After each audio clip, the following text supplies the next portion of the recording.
चाहते हैं कि दलितों के सभी जातियों से एक समान छुआछूत का दंश झेला है। दलितों की सभी जातियों ने एक समान छुआछूत का दंश झेला है, तो आरक्षण में बंटवारा कैसे हो सकता है? इसका प्रश्न का उत्तर दिया जा चुका है, फिर भी आप एक लाइन में इस बात का आंसर दे दें। मैं एक और बात कहता हूँ, देखिए जी, जब ये 1927-28 के आसपास सेंसस कमीशन बैठा, तो उस वक्त उनके सामने एक प्रॉब्लम थी कि शेड्यूल के अंदर किसको शामिल किया जाए। जो शेड्यूल तैयार कर रहे थे, कॉन्स्टिट्यूशन के बेनिफिट देने के लिए जो शेड्यूल तैयार कर रहे थे, तो उनके सामने यह प्रश्न था कि इनमें शेड्यूल में किसको शामिल किया जाए। आरक्षण की जो सूची बनाई गई है, आप समझ रहे मेरी बात को? जी जी। जो सूची बनाई गई है उसमें किसको शामिल किया जाए, तो क्राइटेरिया निकल कर आए कि जिनके साथ छुआछूत हुई है, जो हिस्टोरिकली एक्सप्लॉइटेड है, उनको उसमें शामिल किया जाए। लेकिन यहाँ बदनसीबी ये है कि बहुत सी ऐसी जातियां उसमें शामिल हो गई जिनके साथ छुआछूत नहीं होती। बहुत सी ऐसी जातियां हैं जिनकी एक जगह छुआछूत होती तो दूसरी जगह नहीं होती। तो देखिए, इसमें सबको ये नहीं कह सकते कि जितनी शेड्यूल कास्ट जाते हैं सबके साथ छुआछूत होती है। देखिए, साइमन कमीशन के सामने ये प्रश्न आया था। साइमन कमीशन ने डॉक्टर अंबेडकर से और उनके जो 7 कुलीग थे जो वहां रिप्रेजेंट कर रहे थे कमीशन में, उनसे सवाल किया कि अछूत कौन है। तो साइमन उसके सामने डॉक्टर अंबेडकर की प्रेजेंस में एक मेंबर ने बताया कि इस देश के अंदर 2-3 जातियां ऐसी हैं जो पूरे देश के अंदर हर जगह अछूत हैं, जिसमें मेहतर जाति, जिसको सफाई पेशे वाली जाति कहते हैं, जैसे नॉर्थ इंडिया में वाल्मीकि कहते हैं, जिसको कहीं भंगी कहते हैं, कहीं उसको कई नामों से पुकारा गया है। तो वो एक जाति और एक चमड़े की जाति, जो चमड़े का काम करने वाली, 2-3 जातियां ऐसी निकली जिनके साथ पूरे देश के हर हिस्से के अंदर छुआछूत की जाती है। लेकिन बहुत सारी जातियां ऐसी हैं जिनके साथ छुआछूत नहीं होती। तो ये वाला कहना कि सारी जातियों ने छुआछूत का जो दंश है वो बर्दाश्त किया, सहा है, या उसका नुकसान उठाया है, या उसके साथ ह्यूमिलेशन हुआ है, ये गलत है। बहुत कम जातियां हैं जो जिनके साथ छुआछूत जाती है, और आज तो कुछ जातियां जिनके साथ हमारे 1-2 प्रश्न और बचे हैं। जी, रमेश जी कुछ कहना चाहते हैं? हाँ, मैं ये कहना चाहता हूँ, ये जो सवाल था ना कि सभी जातियों ने दंश झेला है, सभी जातियों ने नहीं झेला है। भंगी चमार, चूड़े चमार, इन 2 लोगों ने ही ज्यादा दंश झेला है, और इन 2 में भंगी ने सबसे ज्यादा दंश झेला है। बाकी जितनी भी जातियां अनुसूचित जाति में आती हैं, उनके सामने ये जातीय दंश जो है, जो अछूत पने का जो दंश है, वो उन्होंने नहीं झेला है। जी, बहुत ही महत्वपूर्ण बात कही। अब मैं एक व्यक्तिगत प्रश्न लेता हूं। प्रश्न आपके स्क्रीन पे है। मैं पढ़ता हूं। कुछ दलित बुद्धिजीवी आप लोगों को दलित एकता तोड़ने वाला बता रहे हैं, इसको कैसे देखते हैं आप? हालांकि आपने इसका प्रश्न शुरू में अपने ओपनिंग रिमार्क में आपने कही थी, फिर भी कुछ दलित बुद्धिजीवी, तथा कथित जो दलित बुद्धिजीवी हैं, वो लगातार आप लोगों को टारगेट कर रहे हैं कि आप लोग दलितों को एकता को तोड़ रहे हैं। इसको मैं, हालांकि व्यक्तिगत प्रश्न को मैं नहीं लेता हूं, फिर भी मैं, क्योंकि ये समाज से रिलेटेड है, और इसको आप लोग कैसे देखते हैं? रमेश जी आप बोले, फिर मैं जी शुक्ला जी पहले आप ही बोलिए। जी शुक्ला जी वरिष्ठ हैं, आप बताएं।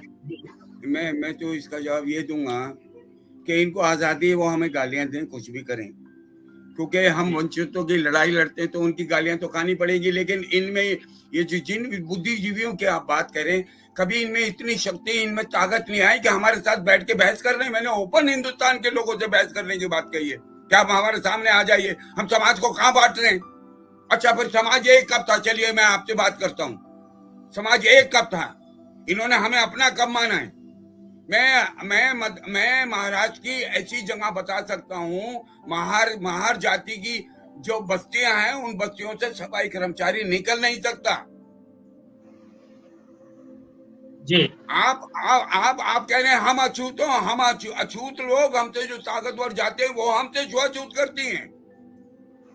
ये जो बुद्धिजीवी हैं, एक दिन बैठ जाएं, सामने आ जाएं हमारे। अच्छा, फिर आप इतने बड़े विद्वान लोग हैं तो सुप्रीम कोर्ट में काहे को नहीं आए? वहां तो ओपन है, आप अपनी बात कह सकते हैं। अगर हम गलत हैं तो आप आइए ना वहां, आप कहिए अपनी बात, क्यों नहीं आए? सुप्रीम कोर्ट ने काहे को हमारे हक में अपना फैसला सुना दिया? तो हमारी बात में, हमारी आर्ग्यूमेंट में कुछ तो कम रहा होगा ना। शुक्ला जी पिछले 12-13 साल से सुप्रीम कोर्ट में ये मुकदमा लड़ रहे हैं और ओपनली चैलेंज भी कर रहे हैं कि अगर किसी को कुछ बात थी तो वो भी आके जज के सामने अपना पक्ष रखते। जी रमेश जी, आप कुछ कहना चाहेंगे इस पे या एक प्रश्न और है? नहीं, मैं तो यही कहना चाहूंगा कि पिछले दिनों से जो एक मुहिम चला रखी है समाज को तोड़ने की, तो समाज भाई हमें ये बताइए कि समाज क्या समाज जुड़ा हुआ था क्या? टूट कैसे गया? 2 दिन के अंदर कैसे टूट गया भाई? अभी निर्णय तो आया है, उस निर्णय लागू नहीं हुआ। निर्णय आने जी, मैं ये कह रहा हूँ पंजाब में, हरियाणा में इतने दिन तक कैटेगराइजेशन रहा, वहां तो कोई समाज नहीं टूटा, सब तरह का भाईचारा बना रहा। अब ये जबरदस्ती इन्होंने नैरेटिव शुरू कर दिया, समाज बट रहा है। कहाँ पर बट रहा है? पंजाब में दिखाइए ना कहाँ बटा है समाज, हरियाणा में दिखाइए ना हमें कहाँ बटा है समाज। बंटवारा आप परिवार में अगर 4 भाई हैं, परिवार में चारों का बंटवारा आप अलग कर देते हैं, क्या उनका भाईचारा खत्म हो जाता है क्या? अब मैं इन्हीं की भाषा में कहता हूं कि ये होमोजीनियस क्लास है, सब हम एक हैं। तो जब 4 परिवार के भाइयों में आपस में बंटवारा होता है कि बढ़ जाते हैं, खून के रिश्ते खत्म हो जाते हैं क्या? सेम प्रिंसिपल यहाँ अप्लाई करता है और हरियाणा और पंजाब उसका बेस्ट एग्जाम्पल है।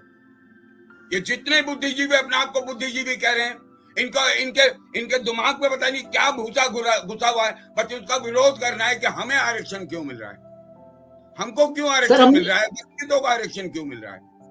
इनके सामने ये शिकायत है सर। ये जब ये 2004 में जब समाप्त कर दिया तो हमने तो अपना भाईचारा कभी खत्म नहीं किया।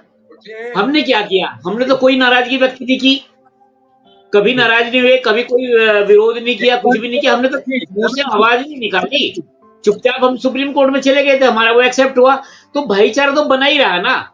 जिन दिनों ये हरियाणा पंजाब का आरक्षण समाप्त करवाया गया सुप्रीम कोर्ट के किसी मामले के द्वारा, तो हमने तो कभी कोई नाराजगी व्यक्त नहीं की, तो भी भाईचारा बना रहा। लेकिन अभी हमारा ये लागू ही नहीं हुआ, अभी फैसला आया है तो हम लोग तोड़ने वाले कैसे बन गए भाई? तो ये बिल्कुल एकदम एक तरफा और ये बिल्कुल गलत बात है। रमेश जी, एक प्रश्न आया हुआ है। अभी जो फैसला सुप्रीम कोर्ट ने दिया है, इस फैसले के खिलाफ भारत बंद का ऐलान हुआ है।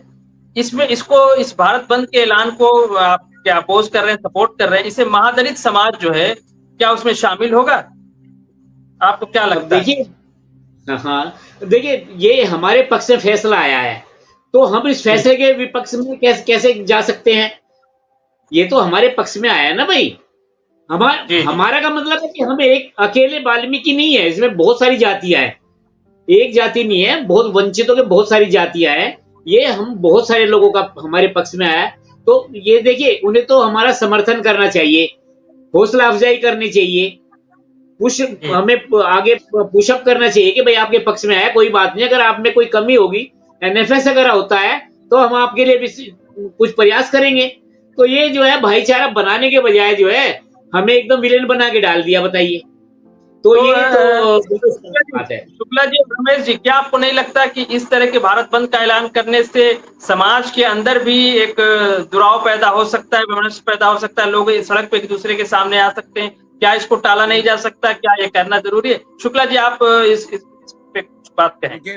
देखिए मैं इसको बहुत अनफॉर्चुनेट मानता हूं कि ये लोग इसके विरुद्ध में आए, बल्कि उन्होंने रमेश जी ने सही कहा, इसका स्वागत होना चाहिए था। उनको लगना चाहिए था कि अपने भाई जो लोग पीछे रह गए उनको भी आरक्षण मिल रहा है, ये अच्छा है, हम उनका स्वागत करते हैं, स्वागत करना चाहिए था।